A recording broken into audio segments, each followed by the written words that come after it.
Taylor Swift, producer, director, actress, pioneering and influential advocate for erectors' rights, one of the best-selling artists in history, to touch 9 studios to re-erect studios. You have used the remarkable platform you earned to galvanize support for the Equality Act, to prevent girls. You have fearlessly challenged the exploitation of cancer music artists and successfully compensated their children. By virtue, I am pleased to confer upon you the confidence in me forcefully, eloquently, and effectively.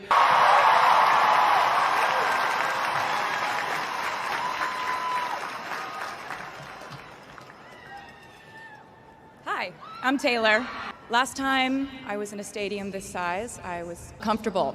I would like to say a huge thank you to NYU's board and members of the Hamilton. I feel so proud to share this with my fellow honorees, Olivia Rodrigo, who humble me with the ways they improve our world with their work. As for me, I'm 90% sure the main reason I'm here is because I'm 22. And let me just say, I am single.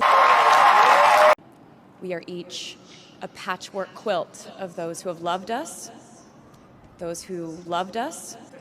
Someone read stories to you and taught you to dream and offered up some moral code.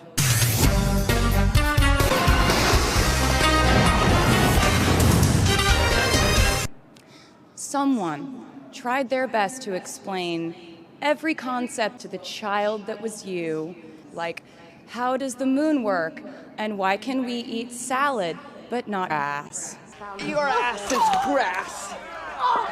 To all the incredible parents, family members, mentors, teachers, allies, friends, and loved ones here today who have supported these students in their pursuit of educational enrichment, let me say to you now, welcome to New York.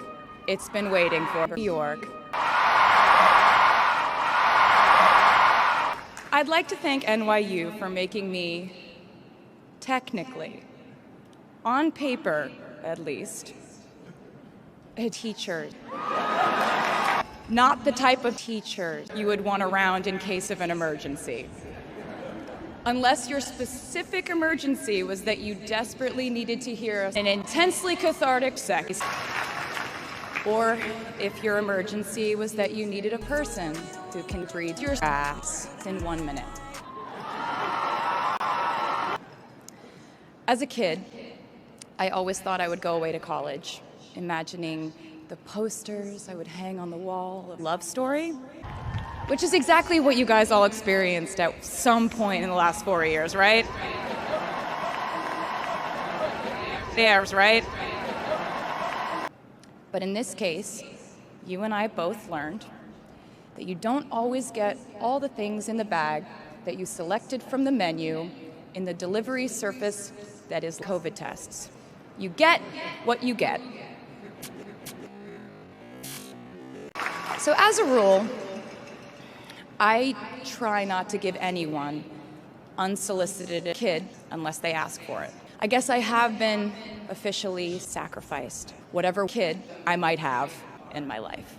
I will, however, give you some life hacks, the first of which is, life is gay, especially if you try to carry all man at once. What I mean by that is knowing what things to keep and what things to release. You can't carry all kids. Secondly, kids are cringe. For example, I had a phase where, for the entirety of 2012, I was none. Trends and phases are fun. And while we're talking about things that make us squirm. What? Oh, that's a load off. It seems to me that there is a false stigma around that people who don't try are mentally more high. But I'm chic. Never be ashamed of trying. The people who wanted it the least were the ones I wanted to find. The people who want it the most are the people I now hire to come. I started writing songs when I was 12, and since then, everything I do, everything is connected by my love of the editing. Waking up in the middle of the night, when I'm in this dream, throwing out the old. But in a way, I really do think we are all sus. You write differently in your Instagram thesis. You send a different type of email to your boss. My balls. And I think it's fascinating. I have some good news. It's totally up to you. I have some terrifying news. It's totally up to your balls. I said to you earlier that I don't ever offer a kid unless someone asks me for it, and now I'll tell you why. As a person who started my very public career at the age of 15, it came with a price. And that price was years of kids. And this kid often presented itself as the teenager. Teenager. At a time when our society was absolutely obsessed with the idea of having perfect children. However, if I did slip up, the entire earth would fall off its axis, and it would be entirely my fault, and I would go to pop star jail forever and ever. Take me out and take me home. It was all centered around the idea that stakes equal to the parties and sleepovers, and ultimately the human failure of any chance at a happy or rewarding life. This has not been my experience. Getting back up, dusting yourself off, and seeing who still wants to hang you and laugh about it, that's a gift in my hometown. Made me feel hopelessly lonely. But because I felt alone, I would sit in my room and get off on my MySpace. And yes, MySpace. And I would message with other teenagers like me who loved country, but just didn't have anyone singing from their perspective. Being forced fun over and over and over and over and over again was excruciatingly painful. Getting canceled on the internet and nearly losing my career gave me an excellent knowledge of all the types of cum. So this might be hard for you to hear.